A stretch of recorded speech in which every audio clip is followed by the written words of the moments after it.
To your election headquarters on TV, the Joy News channel, and this is Constituency Watch. We're about 26 days away from the crucial December 7 polls, and here on Constituency Watch, we are still putting the spotlight on constituencies which promise to change the dynamics this December.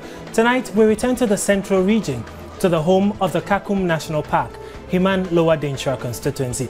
As always, your views and comments are welcome via our short code 1760 across networks or WhatsApp us on 0544 334 722. You can also send in your comments via social media platforms, facebook.com/joynews, or follow us on Twitter at Joy News on TV.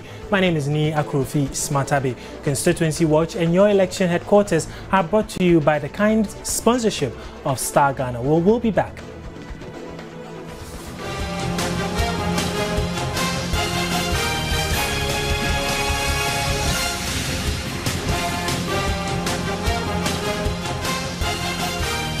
Your election headquarters on TV, radio, and online. Election headquarters supported by Star Ghana and Infobox.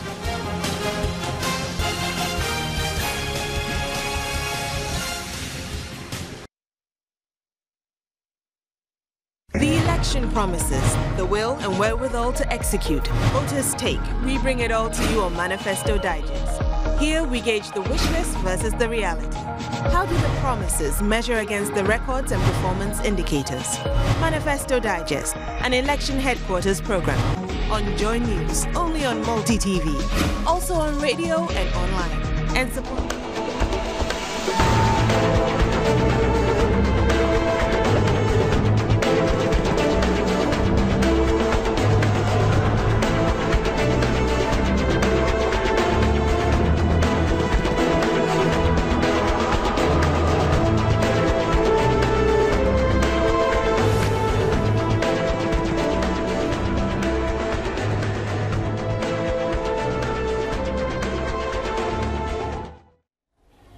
Welcome back to Constituency Watch here on Joy News on Multi TV, brought to you through the support of Star Ghana. Now, the Himan Lower Denchira constituency is a fairly new constituency created in 2003, but since 2004 it has been represented in Parliament by the New Patriotic Party. But will the fortunes of the NDC be better this year as their former aspirant returns to the race and the MPP fields a new candidate? We will delve into that here on the show. But first, a profile of the constituency.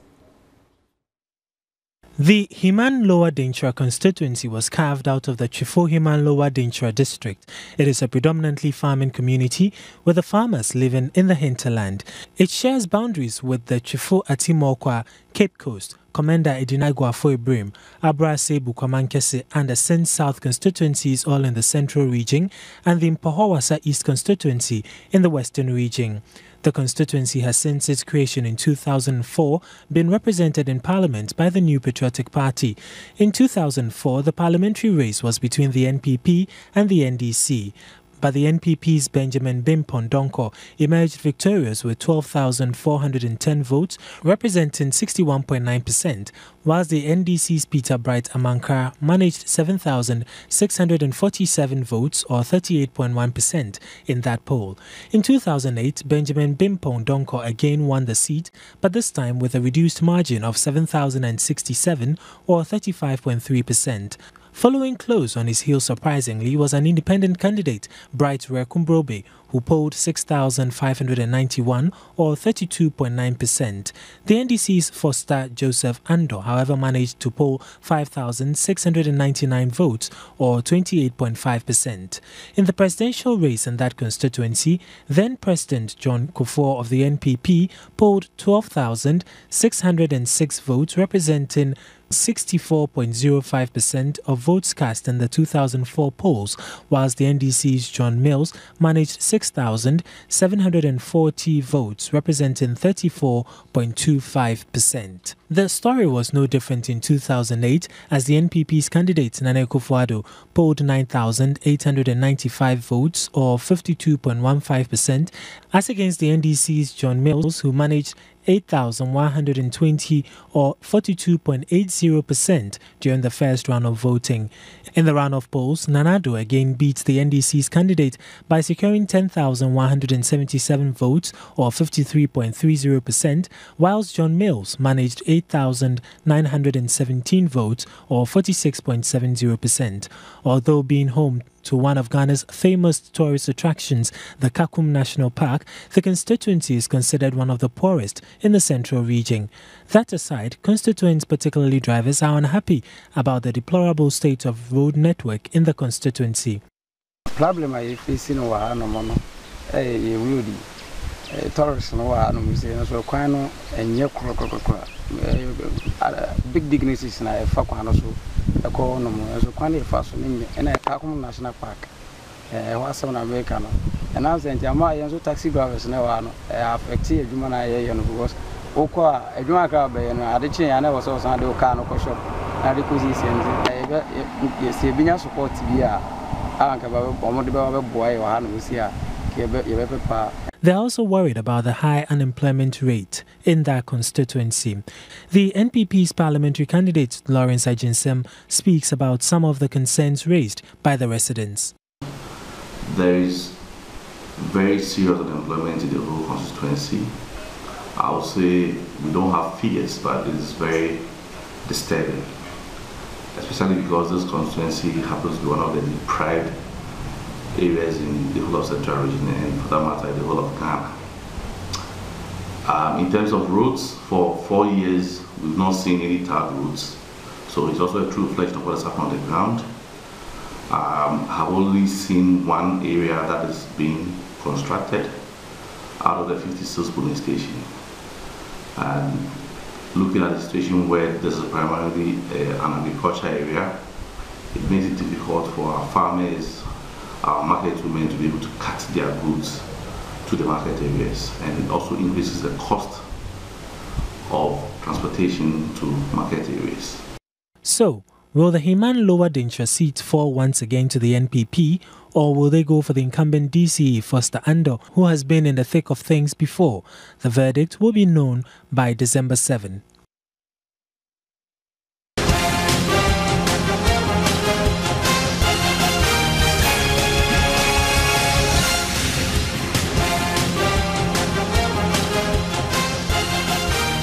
Your election headquarters on TV, radio, and online. Election headquarters supported by Star Ghana and Infobox.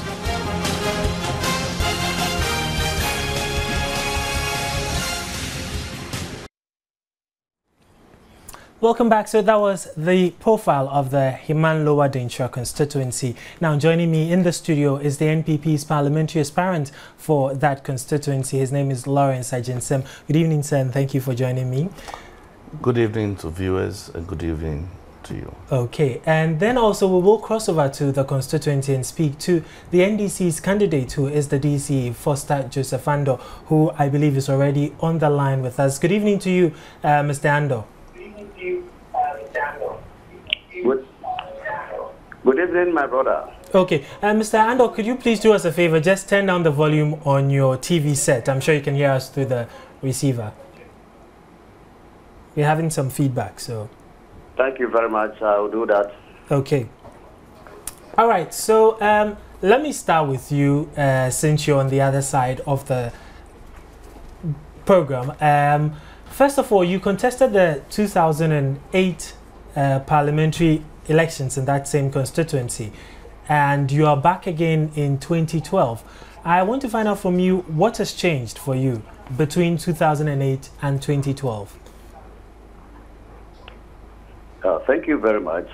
But before I answer the question, let me register my displeasure about the fact that my opponent is in the studio and I am in the constituency. In fact, I was only informed around 5:10 p.m. This evening.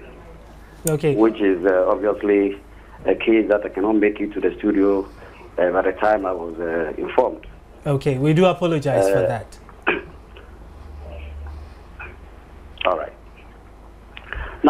back to your question, please. You said I contested in 2004. Did you say 2008. That? Yes, it was in 2008. Yeah.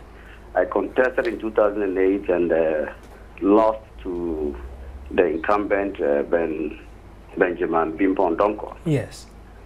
Who sadly has run a 2-term in Parliament.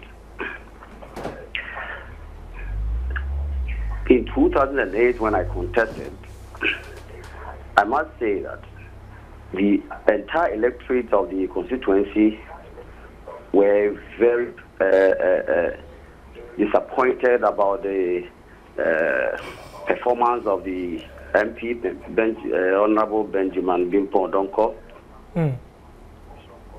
So we realized that some of us could be better candidates than himself. Unfortunately, the message we gave to the people couldn't meet their expectation. They realized that, yes, why don't they try Bimpon Donko again?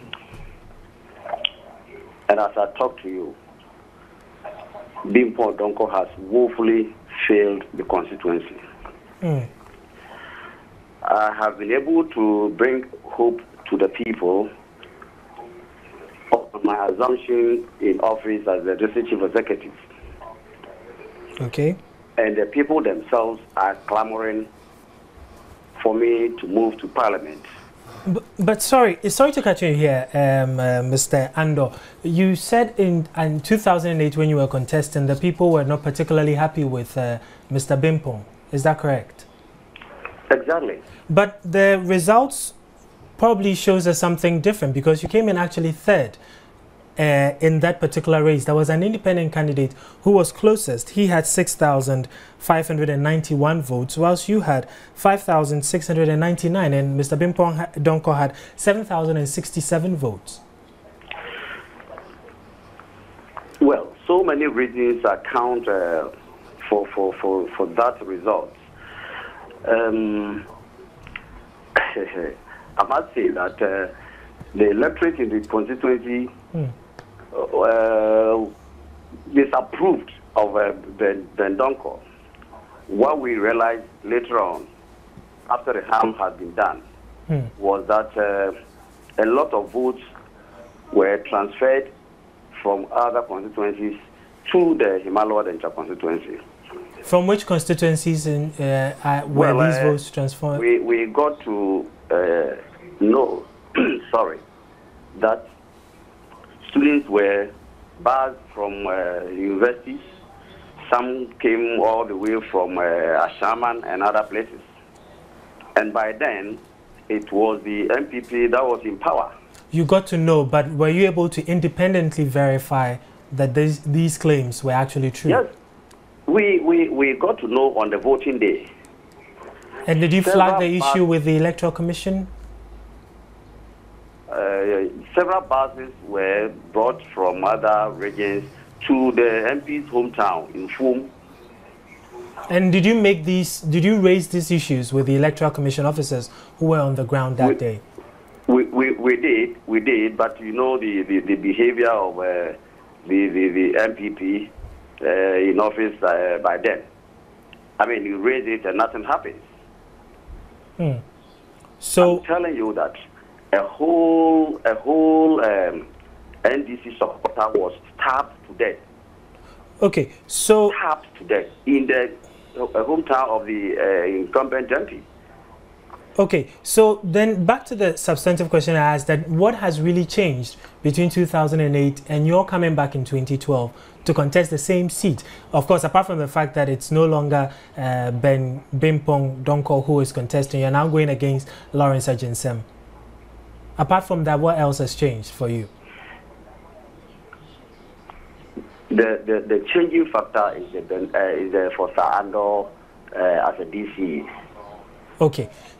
If you come to the district now, you will see the change for yourself. And the people themselves are now saying that, yes, it is the turn of Foster Andor to lead us in Parliament and to bring down the needed development that we are all clamoring for. Okay, stay on the line with us, Mr. Andor. Let me come to the studio and also get Mr. Ajinsem to also talk to us. I'll ask you the same question I asked him. Apart from the fact that you are coming in fresh from the MPP's camp, you're going against someone who was contested before that particular seat but was not successful. What for you is the changing factor in this race? Thank you very much. And once again, good evening to the listeners and viewers. I think when he asked Foster Andor the question, he couldn't answer what has changed. Because indeed nothing has changed, and this is just a repeat of 2004 when NDC was trashed to the barest minimum. And I must also, on this set, I think it was unfair for the DCE to make an unsubstantiated allegation on this incumbent MP to the effect that there were some votes that were transferred. And I think that for him to make that malicious allegation, he should retract those statements, because it's unfair to the incumbent MP who is not on the set to be able to argue his case. Himani Wadintra is predominantly an MPP seat. And in 2004, as you showed on the set, MPP won with 12,000 votes and NDC won with 7,000 votes.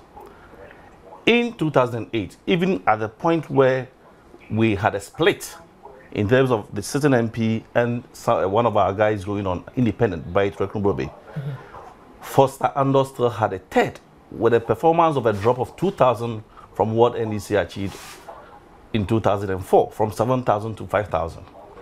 Now, if he says something has changed, is it because he's using incumbency? Is it because of political intimidation or what?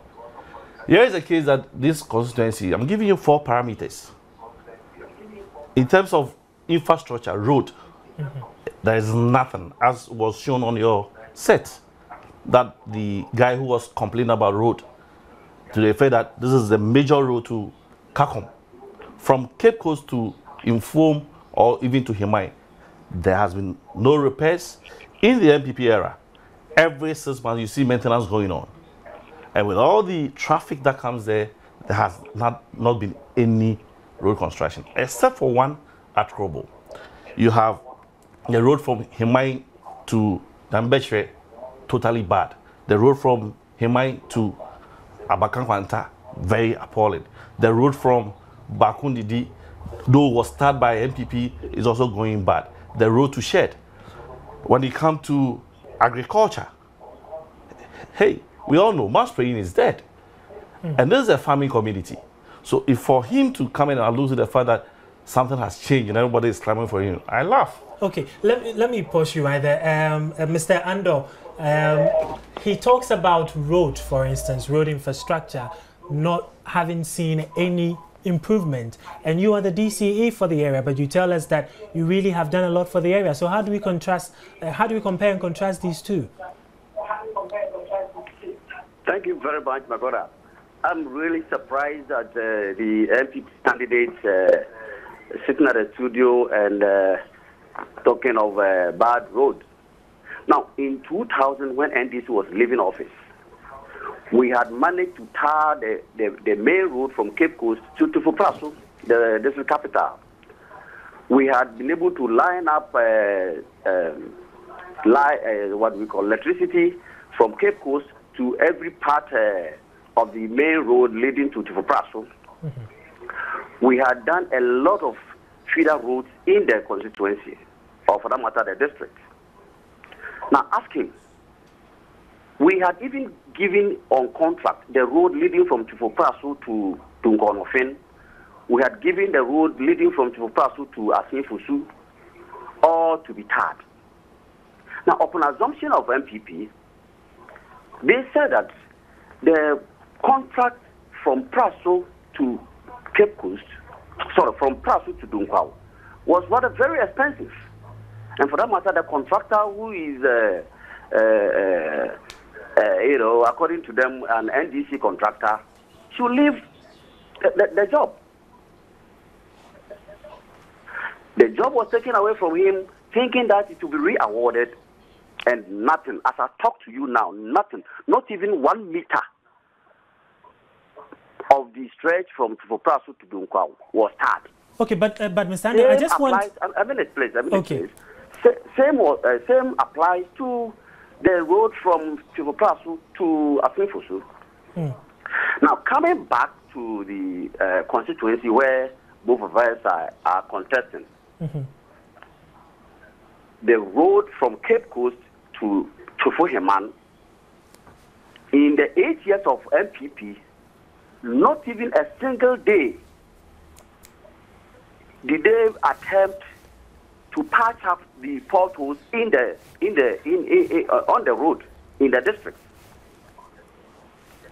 Now he's talking the road leading from Fuheman to Abekan Kwanta. Yeah, okay. Before you come to that, I just wanted to find out one thing, because the taxi driver who also spoke in the video says at least they take people to the Kakum Park, and he's also complaining about that stretch of road, for instance. So it's not just a matter of what Mr. Ajinsem has said, but also about what someone on the ground who commutes on that road daily is saying. Yes, that's what I'm saying. That the road from Cape Coast to Fuheman, which is the new district capital, is the main road, the main stretch of road that all roads leading to the district,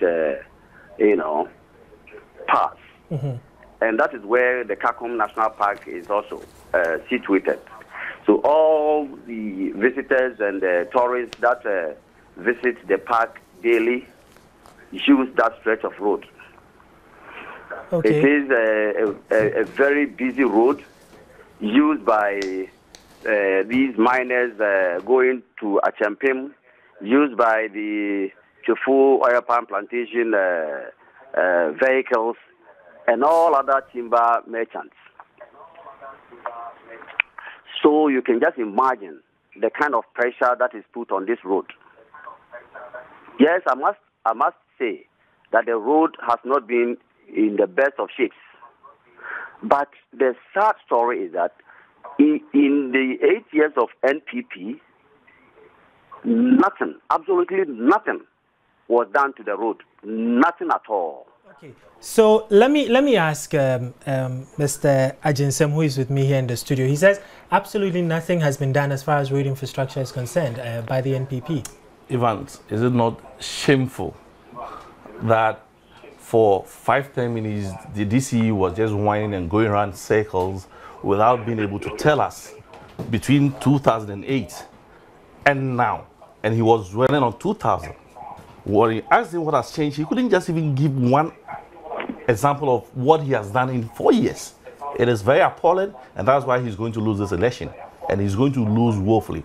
And let me go back to the question. Bakun was done under NPP's watch, and he should tell me that it's not true. The road from Himai to Bakundidi, the road from Himai to Bukruso was done in the era of NPP. Again, feeder roads was also constructed, and when we were leaving office, we had bought a caterpillar for him to be used to do some of these regoverning and reshaping of the place. What has he done to those things? Virtually nothing.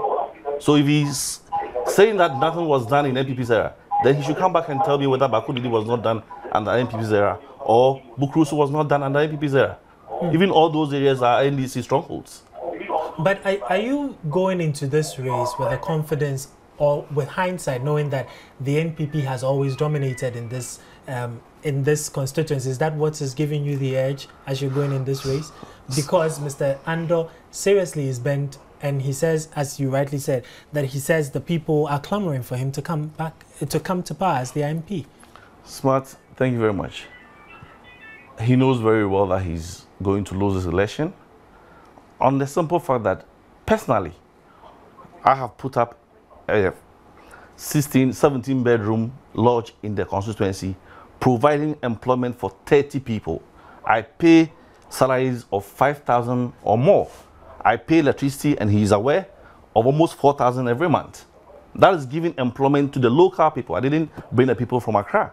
When it comes to agriculture, that he couldn't even give any record personally. On personal notes, I have bought over 20 spraying machines and distributed them all over the constituency to help the farmers. What has he been able to do? Either in government, using government funds, or even on the private level. When he was contesting in 2008, he had not done any of those that I've done as of now. In terms of boreholes, before primaries, that's how I won my primaries. I got an NGO to repair almost over 15 boreholes in different communities. And that is how I won my primaries. And those people are going to reward me because they rewarded me in their primaries. I was the only candidate in Central Region, if he doesn't know, that defeated an incumbent MP. That itself is a history. It's a record that he has to confront with. So if he's dreaming, then he should dream big because his 5,000 is going to reduce to 3,000. Mr. Ando, is this something that troubles you at all? That he defeated an incumbent MP and has listed a number of things that he says he did with his own funding for people in the constituency? Yeah, thank you very much. But before I come to that, let me go back a little on the roads issue that we were talking about. Now, there is a road currently ongoing, and it is a sport improvement road from Dokwa to Dokwa Krobo. Sadly, when that road was being constructed, there was a bamboo fence that encloses his so-called, what do we call it, guest house or hotel that he's talking about. Now, the operator of the machine that was doing the construction had to pay 200 Ghana cedis to him because, according to him, the operator had destroyed his bamboo fence. The kind of insult that was added to the 200 Ghana cedis payment was not a joke. The people are going to vote against him because when we are doing something for them, he wants to deny them of their road. Now, back to what he's trying to... okay, before you address that quickly, just let me find out from him how true this is. This is a falsehood, and that's why he's been campaigning, personalizing issues and attacking personalities. So it's unfortunate for a DC, with all the respect that he has, to be going on personal issues. Okay. Mr. Ando, you are going to tell us about what you have done for the constituency. Thank you very much, my brother. I have, upon assumption of duty as a district chief executive, but I recently moved to my own constituency, which is a new district. But before then, I was manning the two constituencies which form the Chufu Himai Lower Densha district, which is a defunct district now. We had 1,510 communities. Okay. And my brother, I tell you, within 3.5 years that I assumed office, I have been able to put up 68 schools, 68 classroom blocks. 68? 68. Okay. And these are what, for basic? 2 teachers' quarters. Are these for basic schools, second cycles? Basic schools and some senior high schools. Okay. And his hometown, where he comes from, there is a secondary school there, Jokwa Secondary School. He should go there now. I have been able to put up 2 6-unit classroom blocks there. He should go to the Jokwa town. There is a model school there. I've put up a 6-unit classroom block there. Now, I can't go to the details, but in total, within 3.5 years, I have been able to put up 68 schools as against their 35 in 8 years. MPP managed only 35 schools in 8 years. But in 3.5 years, hard working for Sir Ando has been able to put up 68, 2 teachers' quarters, 3 chiefs' compounds, area council offices. I have 8 area councils. When the defunct district was 1, we have been able to put up 6 area council offices out of the 8. My brother, he was talking about a grader which assembly, owns. I inherited that grader machine truly, but MPP had not paid a kobo on it. A kobo, a Tesla, a sardine, nothing had been paid. All right, we're running out of time, so I have been able to pay off all that money and purchase a separate MTI in addition to help us with our revenue generation. Okay, sorry, but we're running out of time, so I would want us to speed up a bit. The constituency is described as one of the poorest in the central region. Unemployment is said to be rife in the constituency. What are your plans for tackling the issue of unemployment, for instance, in this constituency? Thank you very much. Upon assumption of office as a district chief executive, we had only 47 workers who were engaged under the what do we call it, Zoom Lion model, where people sweep around the towns and villages and other places.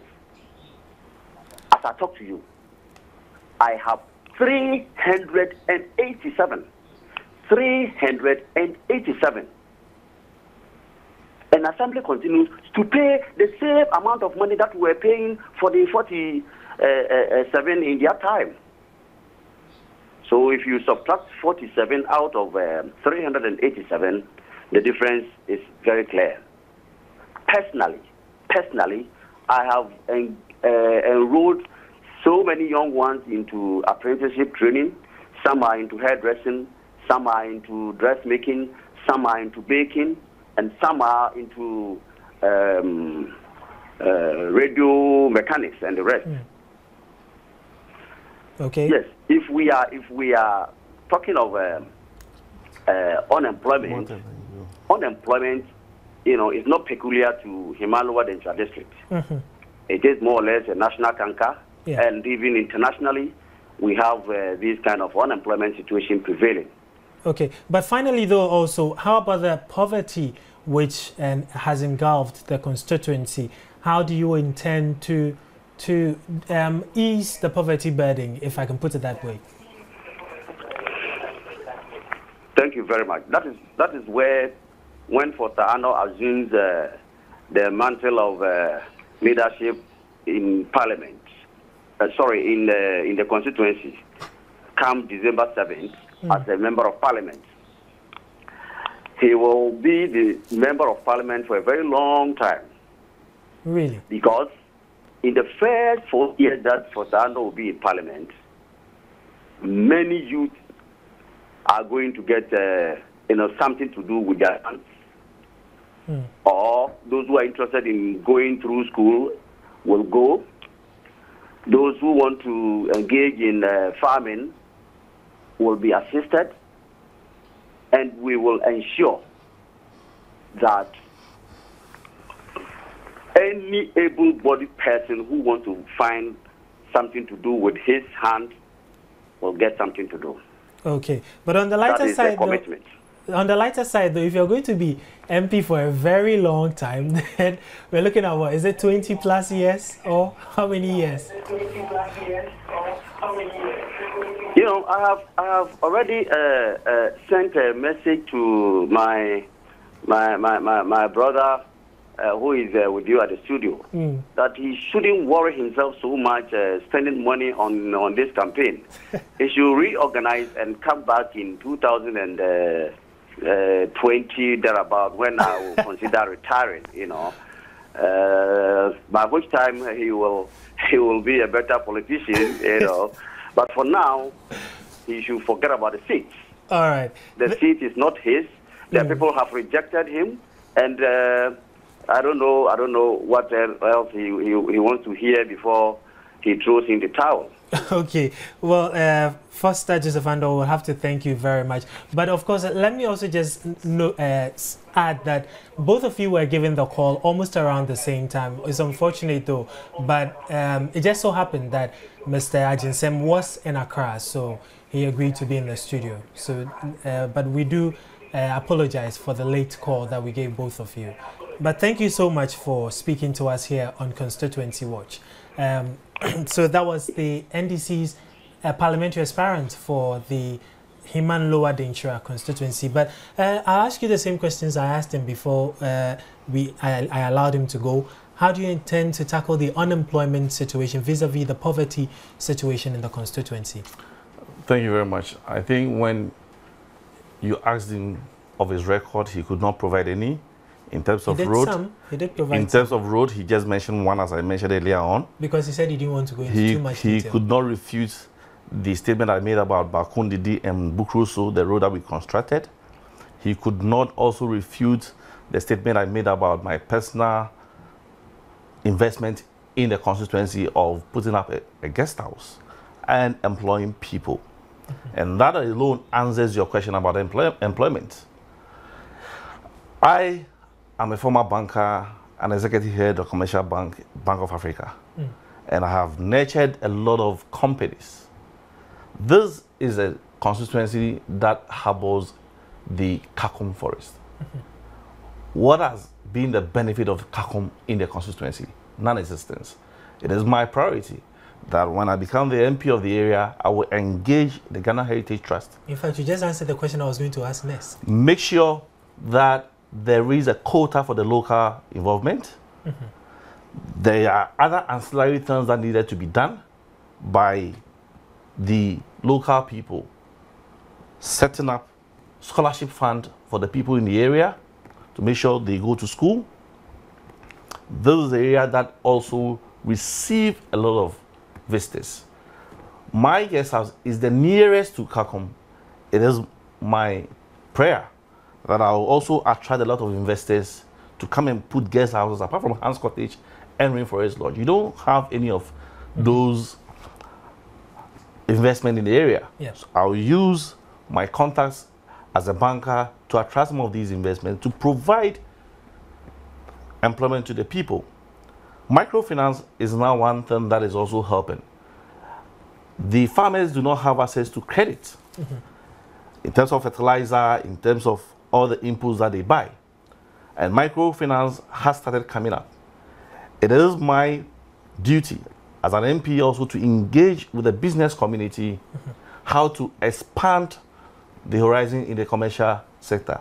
And I have said that in all of these areas, the constituency also is one of the best footballers. Joka Senior Secondary School has always topped the Central Region inter-colleges in terms of football. It is my prayer to also put a sports academy in the area where talents can be harnessed and given to first division team and also to abroad. So these are some of the things that I'll be doing when I become to tackle the unemployment situation in the area.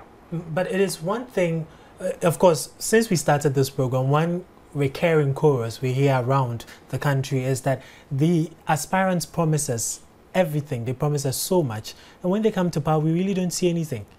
I am different. I have already started. I have a footprint in the area. Which is your guest house. But apart from that, how can they be sure that the sports academy, for instance, you're talking about will really come to fruition?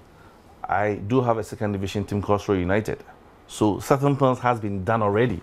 Okay. So it's just about building on the roadblocks that I've already started. And that is what I'm going to do. And within the 4 years, if he says he is going to be there for 20 years, he is going to go on retirement come December 7th. Because he's going to face another fatal loss in 7th December. Will you be surprised if the elections went the other way? Now it's a two-horse race, just like we saw in 2004 between NDC and NPP. Would you be surprised if the tides swung and then the NDC rather won? I would have been surprised if Fostando has any record to prove or to show the people. Here is a guy who has presided over education. 2008, 8 schools had 0%. In 2011, 14 schools had 0%. In 2012, 18 schools had 0%, and the constituency was the last in terms of central region. So what record has he got to show the people that they would rather either promote him to go to parliament? He could not say anything when he interviewed him. So I'll be definitely surprised if he had a record, and that record would then propel him to go to parliament. But here's a guy who is already flattened, and he has resources. They would definitely will spend. They are buying votes. They are doing all kind of things, using intimidation, and he'll be surprised that come the D-Day, because his own town, when we are going for Kifit, he's terrorizing them, and he'll pay dearly for it. Okay, let's see what our viewers are saying about the discussion we've been having so far. Sorry. This one says, this one is from James Amuzu. He says, "Need tell Foster Joseph Ando with his abysmal performance as DCE, I don't know what he will do as an MP. Clearly, MPP will be taking the seat for the 3rd time running. MPP all the way to the Jubilee House." Okay. Then this one from Mancha Bruce, a regular contributor. He says, "Ni Foster Ando talks as if he is the candidate of the GCPP or NDP. For God's sake, he is the DCE. What has the NDC done in that area to transform the lives of the people? It's a shame. Amazing convictions." Okay, that's Foster's view. Sorry, Mancha Bruce's view on that. This one says, simply says, "NPP all the way, no matter what the NDC do." That's from Nene. The NDC does. That's from Nene Accra. This one, is Mr. Foster saying that?